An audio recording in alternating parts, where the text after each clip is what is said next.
Hello दोस्तों, स्वागत है आप सभी का एक बार फिर से अंकुरण परिवार में।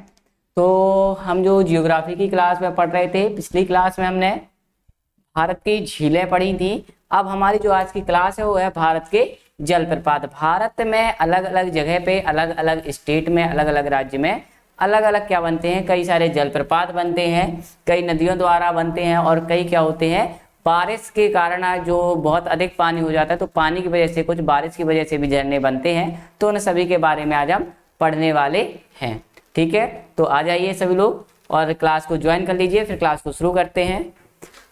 आज का आपका टॉपिक है, टॉपिक का नाम लिखना है आपको भारत के जलप्रपात। और यहाँ पे भारत के मैप में कुछ, अगर हम देखें तो यहाँ पे जो हमने उत्तर भारत के राज्य हैं, ये पूरा मैप आपका नहीं बनाया गया है, क्योंकि जो उत्तर भारत है इसमें जो जलप्रपात है उनकी कमी देखी जाती है, जबकि दक्षिण भारत में, जैसा कि हम पिछले टॉपिक में पढ़ चुके हैं, पिछली क्लास में पढ़ चुके हैं कि अधिकतर जो जलप्रपात बनते हैं वो किस साइड बनते हैं, यहाँ दक्षिण भारत में बनते हैं, क्योंकि यह पठारी भाग है और पठार के ऊपर से जब कोई नदी बह करके नीचे जाती है तो झरने का निर्माण होता है। तो आज हम इन्हीं झरनों के बारे में देखने वाले हैं।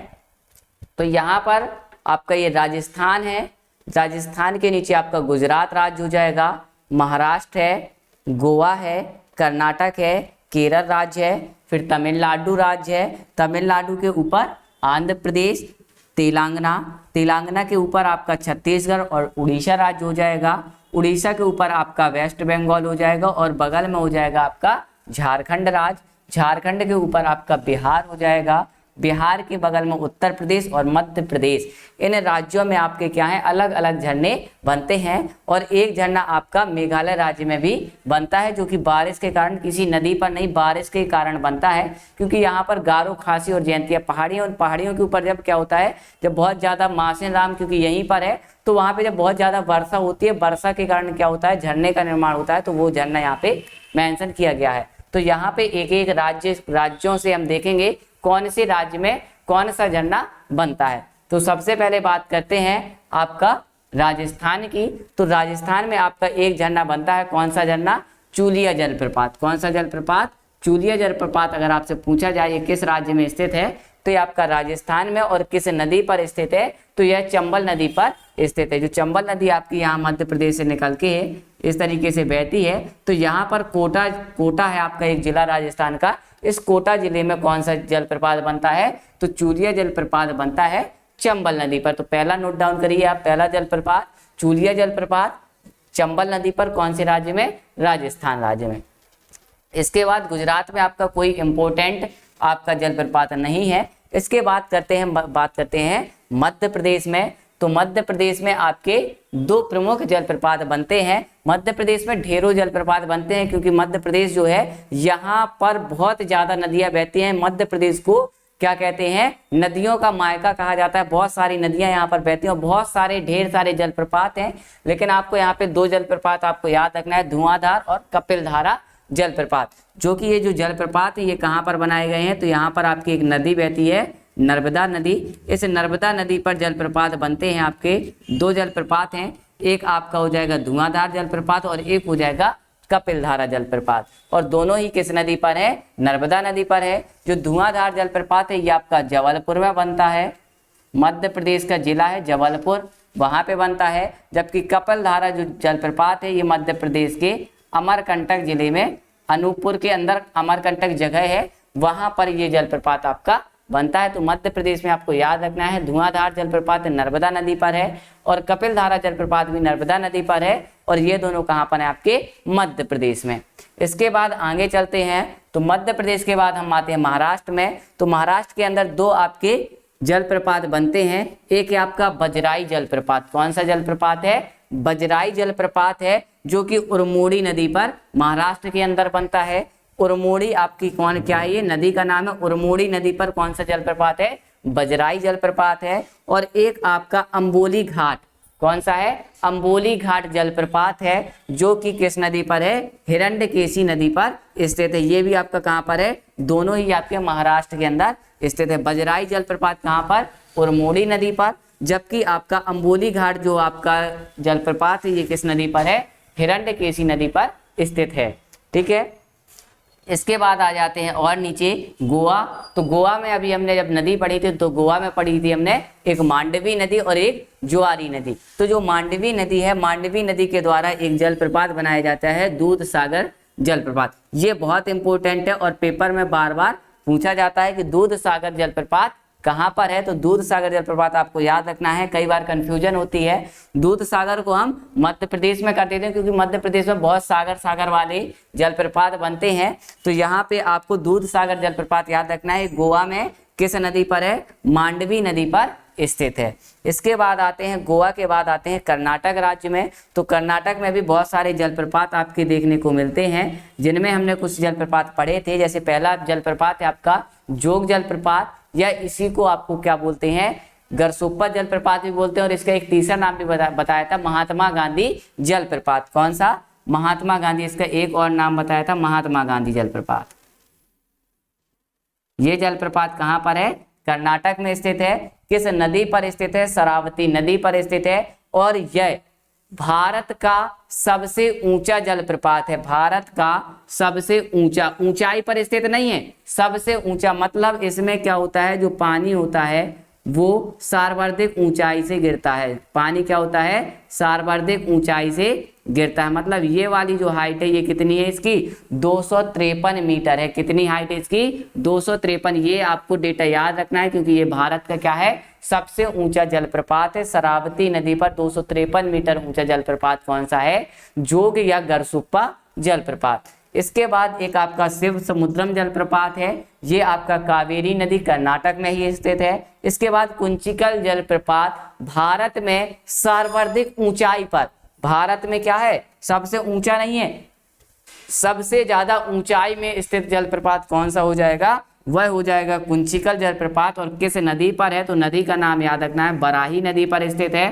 कितनी ऊंचाई पर स्थित है? 455 मीटर ऊंचाई पर स्थित जलप्रपात है। बहुत ज्यादा ऊंचाई पर स्थित जलप्रपात हो जाता है। अगर ऊंचाई पे कहा जाए कौन सा सबसे ज्यादा ऊपर है तो कुंचिकल, और सबसे ज्यादा ऊंचा कौन है तो वो हो जाएगा आपका जोग या गरसोप्पा।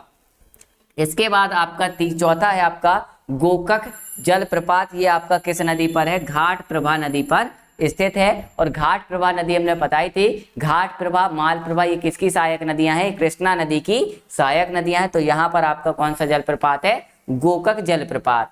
इसके बाद यहाँ पर राजस्थान हो गया, मध्य प्रदेश हो गया, महाराष्ट्र हो गया, गोवा हो गया, कर्नाटक हो गया। इसके बाद आते हैं केरल में। तो केरल में आपको एक जलप्रपात याद रखना है, पालारूबी जलप्रपात पूछेगा आपसे। यह किस राज्य में स्थित है? पालारूबी जलप्रपात। तो आपको याद रखना है पालारूबी जलप्रपात जो है ये किस राज्य में स्थित है? यह आपका केरल राज्य में हो जाएगा। कहाँ पर हो जाएगा? केरल राज्य में हो जाता है। किस राज्य में हो जाता है? केरल राज्य में।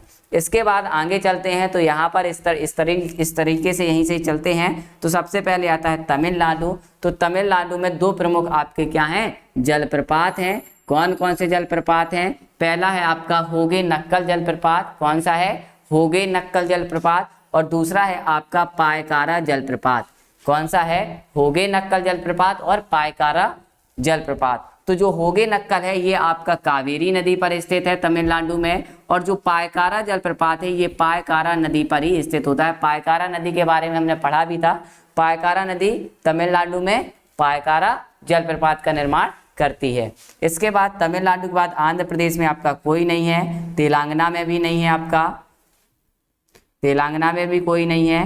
इसके बाद छत्तीसगढ़ में भी कोई नहीं है, यहाँ पर गुजरात में भी कोई नहीं है आपका। इसके बाद चलते हैं कहाँ पर?